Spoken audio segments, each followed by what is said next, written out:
Alors salut à tous les parieurs, j'espère que vous allez tous très bien et bienvenue dans cette nouvelle vidéo de Paris Sportif. Et aujourd'hui on se retrouve ici pour bien sûr parler de pronostics et plus particulièrement de Ligue 1, car comme pour chaque journée du championnat de France, je vais vous donner dans cette vidéo mes 10 pronostics. Comme toujours, si vous souhaitez que je continue chaque week-end de vous partager mes points de vue sur les différents championnats majeurs, n'oubliez pas de lâcher un petit like et de vous abonner à la chaîne YouTube en cliquant sur le bouton juste en dessous. Pour ceux qui ne me connaissent pas, moi c'est Thomas, je suis dans les paris sportifs depuis 10 ans et rentable depuis 2017. Et tout ça grâce à une stratégie pronostic sécurisée de type chance double, paris remboursé, draw no bet, home no bet, away no bet, les paris over-under sécurisés ainsi que les paris handicap. Je suis également le fondateur et directeur de la société Mentor Prono dans laquelle j'accompagne et propose l'ensemble de mes pronostics à tous les parieurs qui le souhaitent. Donc si vous souhaitez en savoir plus, recevoir tous mes pronostics et consulter mon bilan depuis 2017, tout se passe sur mon site mentor-prono.fr. Vous avez le lien et les informations du site dans la description de la vidéo. On fait le bilan des derniers pronostics Ligue 1. Contrairement à la Bundesliga et à la Première Ligue, les résultats ont été mauvais. On valide les victoires de Lille et Paris et les avantages pour Nice, Lyon et Rennes. Ce qui fait donc un ratio sécurisé de 5 pronostics sur 10 gagnés ou remboursés. Je vais maintenant vous donner mes pronostics, le score que j'envisage et les pronostics sécurisés que vous pouvez placer sur les matchs. Comme je le précise chaque fois dans mes vidéos, ce sont uniquement des points de vue, ce ne sont pas des pronostics à jouer en score exact et ce ne sont pas forcément des pronostics que je joue personnellement. Je le redis, mes pronostics, ceux sur lesquels je place de l'argent, sont disponibles sur mon site. Bien évidemment, je vous conseille de parier en sécurisant vos pronostics et j'explique tout ça dans cette vidéo. Si les cotes double chance et draw no bet de l'équipe que je vois gagner sont inférieures à 1,50, il vous faudra donc placer un home no bet ou un away no bet pour faire gonfler la cote. Et si dans les trois cas, la cote reste faible, il ne faudra pas parier sur ce match.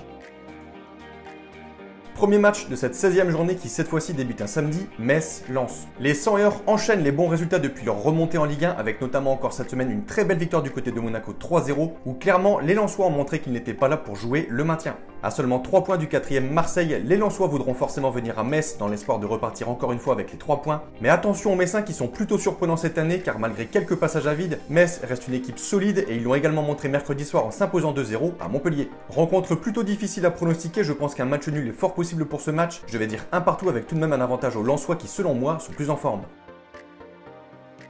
L'Olympique de Marseille qui restait sur 6 victoires consécutives s'est incliné cette semaine du côté de Rennes 2-1 après avoir pourtant mené au score à la mi-temps 1-0. Les Marseillais voudront forcément pour la réception de Reims repartir de l'avant et prendre les 3 points, ce qui leur permettrait de rester collés aux équipes de tête comme Lille, Lyon et Paris. Marseille est une équipe très solide à domicile, ils restent sur 4 victoires de suite et je pense qu'ils en signeront une 5e avec la réception du 17e, Reims. Mon point de vue pour ce match, 2-0. Nice-Lyon. Grosse désillusion cette semaine pour les Lyonnais qui n'ont pu faire mieux qu'un match nul de partout face à Brest. Et ce week-end, ils vont se déplacer sur la pelouse des Aiglons qu'ils ont enfin retrouvé la victoire mercredi du côté de Nîmes, 2-0. Malgré cette contre-performance, Lyon reste tout de même bien classé à la 3e place à seulement 2 points du leader, Lille. Lyon part favori mais je me méfie tout de même de Nice qui est capable du meilleur comme du pire. Et je pense qu'un match nul est cohérent, je vais dire 2-2 avec tout de même un avantage aux Guns. Les Brestois sont en forme et viennent d'arracher le point du nul du côté de Lyon, 2 partout avec un penalty en toute fin de match. Mais ce qui fait la force des Bretons, c'est leur solidité à domicile où ils ont remporté leurs 3 derniers matchs face à Lille, Saint-Etienne et Reims. Cette fois-ci pour Brest, il faudra se défaire d'une belle équipe de Montpellier qui reste sur 4 victoires sur ses 4 derniers déplacements.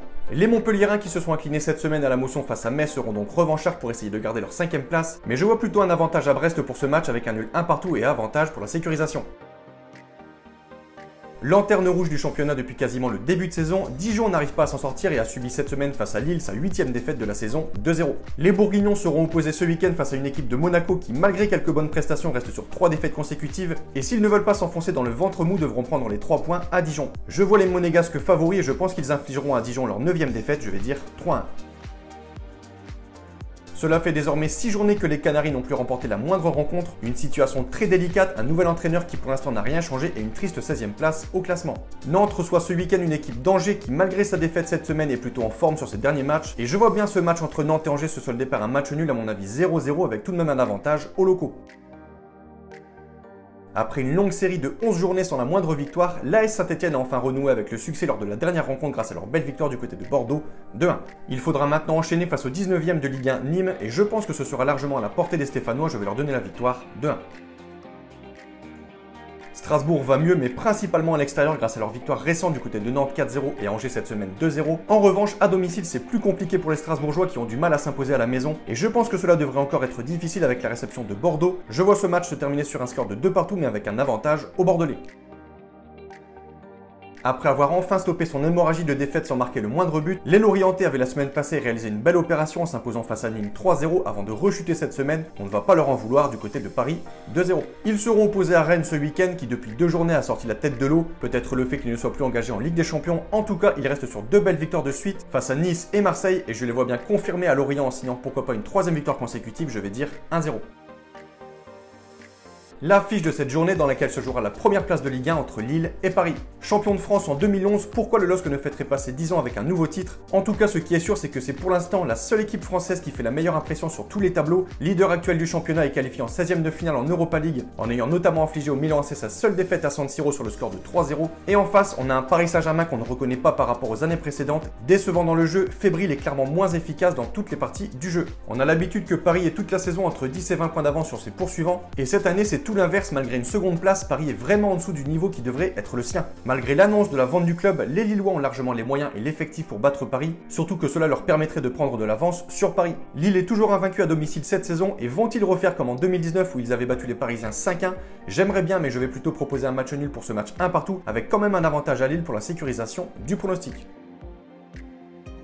Donc voilà pour mes pronostics, n'oubliez pas de lâcher un petit like et je vous conseille une dernière chose, et si vous souhaitez gagner au paris sportif et être rentable sur le long terme, il faut parier sur les meilleurs bookmakers, ce qui vous permettra d'augmenter considérablement vos bénéfices. J'utilise personnellement le bookmaker Pinacle et dans cette vidéo, je vous explique étape par étape comment parier sur Pinacle. Vous avez le lien de cette vidéo dans la description. Pour conclure cette vidéo, je rappelle à toutes les personnes qui souhaitent recevoir tous mes pronostics que tout se passe sur mon site mentor-prono.fr. Vous avez le lien et les informations du site dans la description de la vidéo. N'hésitez pas si vous avez des questions à me contacter via la rubrique contact de mon site. Et sur ce, je vous souhaite à toutes et à tous une très bonne journée. Je vous dis à bientôt. Ciao, ciao!